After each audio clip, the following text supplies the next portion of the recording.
Assalamualaikum warahmatullahi wabarakatuh. Berjumpa kembali dengan saya Budi Praitno di UBP Channel. Hidup bermakna, hidup bahagia.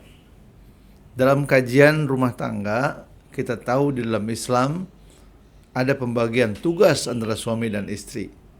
Suami ditugaskan menjadi leader. Ar-rijalu qawwamuna 'alan nisa. Laki-laki pemimpin bagi perempuan. Sebagai pemimpin, dia bukan menjadi pemimpin yang berkuasa, tapi mungkin dengan istilah sekarang, pemimpin yang memimpin dengan hati dan pemimpin yang melayani, servant leader. Karena ternyata tugasnya sebagai pemimpin membuat sang suami memiliki sejumlah tanggung jawab.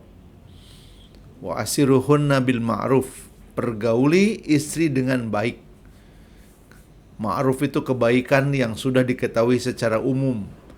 Tidak harus diatur oleh syariat, kebaikan itu harus bisa dijalankan. Maka ketika sang suami diperintahkan oleh Allah untuk menggauli istrinya dengan baik, itu berarti sejumlah kewajiban yang dianggap baik pada umumnya harus dia lakukan. Bukan saja tanggung jawabnya itu pada nafkah, itu sudah jelas. Berikan kepada keluarga kecukupan sejauh yang kemampuan. Itu kira-kira dalam Al-Quran disebutkan. Suami itu harus atau wajib memberikan nafkah sesuai dengan kemampuan. Berikan makanan, kata Nabi, sebagaimana yang kau makan. Berikan pakaian sebagaimana yang kau pakai. Maka ada dua sisi besar dalam kewajiban suami kepada istri dan juga kepada keluarganya. Dalam konteks suami istri, suami harus menjadi leader, menjadi pemimpin, dan memberikan teladan dalam aspek-aspek akhlak yang baik. Bagaimana seorang istri bisa menjadi istri yang baik kalau sang suami tidak memberikan contoh kehidupan yang baik? Kalau suaminya ahli ibadah, maka insya Allah dengan mudah suaminya ketika pulang kerja bertanya kepada istrinya, sudah sholat? Karena suaminya sudah sholat misalnya dalam perjalanan ke rumah, karena waktunya mendekati maghrib, mampir ke satu masjid, sholat maghrib, kemudian sampai di rumah sang suami bertanya kepada istrinya, sudah sholat neng? Sudah, alhamdulillah. Kalau sang suaminya ahli saum, suami akan bertanya kepada istrinya, besok kita sahur dengan apa? Walaupun saum sunnah, disiapkan sahur ala kadarnya. Meskipun hanya sepotong roti dan segelas kopi untuk sahur disiapkan. Jadi keteladanan dari suami diperlukan. Dan sikap yang baik. Dan dicontohkan oleh Rasulullah SAW.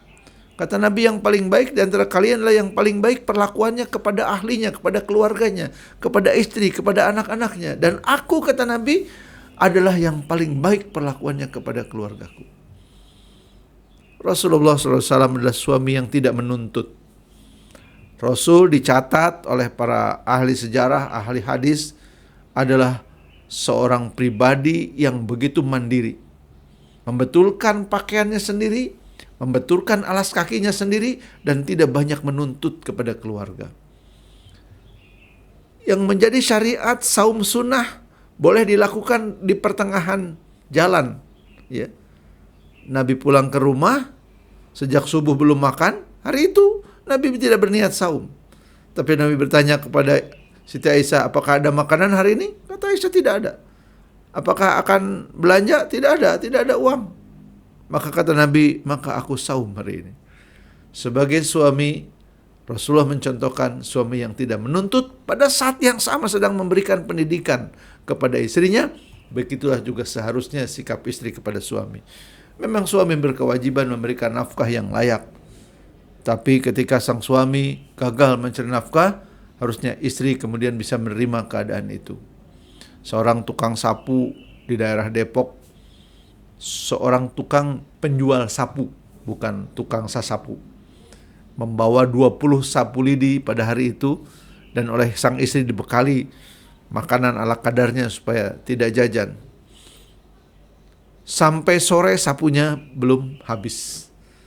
Sang suami pulang ke rumah, dibantingnya sapu itu dengan kesal. Dia bilang, tak satu pun terjual.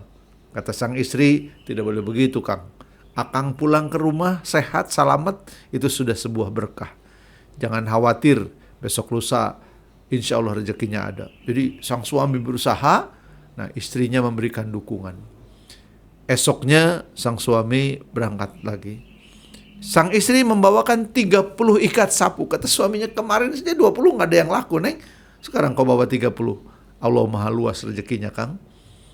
Insya Allah ada rezekinya. Dibawalah 30 sapu lidi itu dengan keyakinan ada rezeki dari Allah. Di tengah perjalanan melalui sebuah kantor kecamatan, ada yang memanggil, Mang, sapu kesini. Ini sapu dijual. Oh iya Bu, berapa harganya? 15.000. Kata yang nawar, boleh nggak 10.000? Kalau 10.000, saya beli semuanya. Kata sang suami, tentu saja boleh. Tukang sapu itu pulang ke rumah, membawa uang 300.000 karena sapu yang 30 ikatnya terjual pada pagi hari. Kemarin 20 ikat tidak terjual sampai sore. Seorang suami yang gigih dalam bekerja, ditemani oleh istri yang mendukung dengan penuh keikhlasan, mereka akan menjadi pasangan yang baik. Jadi tugas suami bukan saja memberikan nafkah lahir, tapi juga memberikan teladan-teladan terbaik dalam kehidupan. Wa asiruhunna bil ma'ruf, pergauli dengan baik, akhlak yang baik, tutur kata yang baik. Nabi tidak pernah mengucapkan kalimat buruk kepada istri beliau. Nabi memberikan gelar kepada Aisyah, ya Humairah. Nabi tidak pernah memanggil Aisyah dengan namanya. Kecuali satu ketika satu persoalan sedang mengejolak di Madinah, Nabi memanggil Aisyah dengan nama, wahai Aisyah, bagaimana keadaanmu? Aisyah tahu hati Nabi masih belum pulih dalam kepercayaan penuh kepadanya. Aisyah merasa sebagai seorang yang merasa tidak berarti dan bermunajat kepada Allah, ya Allah, aku hanya manusia biasa bukan Nabi, tapi aku tidak pernah melakukan apa yang difitnahkan banyak orang. Maka tolonglah aku. Allah menurunkan ayat yang membela Aisyah. Dan kemudian Rasulullah SAW berkata, Allah sudah membebaskanmu dari segala fitnah. Yang dituntut dari seorang suami bukan hanya nafkah berupa uang, pakaian, harta, tapi juga keteladanan. Bukan hanya akhlak, tapi juga keteladanan spiritual dalam ibadah. Bersama saya Budi Praitno di UBP Channel, hidup bermakna, hidup bahagia. Assalamualaikum warahmatullahi wabarakatuh.